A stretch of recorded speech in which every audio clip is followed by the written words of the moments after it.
It may be a little chilly to swim this weekend, but the summer swimming season is fast approaching. And the question is, do you know how to swim? We're often taught as children, but there are a number of people who have made it into adulthood without learning this very important skill. With every bubble he blows, with every stroke he takes, and with every kick he makes, Jerry Ford is getting closer to his goal of being a more confident swimmer. Swimming has never been a go-to sport for him. Basketball is more his thing. I got a basketball scholarship to the University of Nebraska. When I left Nebraska, I was the all-time leading scorer there, and I got drafted by the Boston Celtics. There's no question he has athletic ability, but he admits that didn't carry over into the pool. But swimming was just not something that came natural to me. And a scary experience as a child didn't help things either.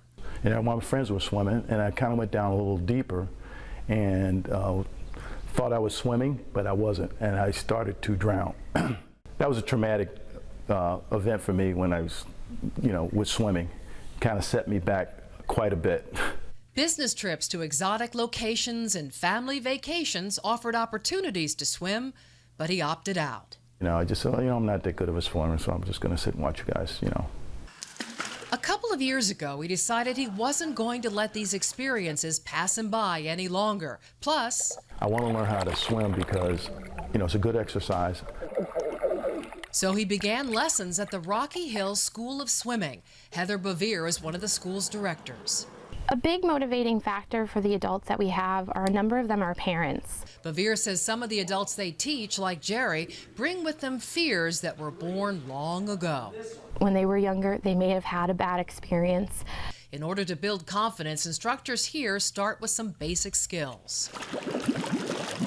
Learning how to take a breath and blow it out is the #1 task. It can be intimidating, but it's key to learning other strokes. The second skill is learning to roll over. And this is great when you're blowing your bubbles and you run out of air, being able to calmly roll onto your back and just kick your legs to safety. Jerry Ford plans to spend this summer working on these skills and perhaps will push himself even a little bit further. I'm hoping I could maybe dive off that board maybe for 3 years. Yeah, not today, but. Good for you, Jerry. I love that. So how are adults different than children when it comes to learning to swim?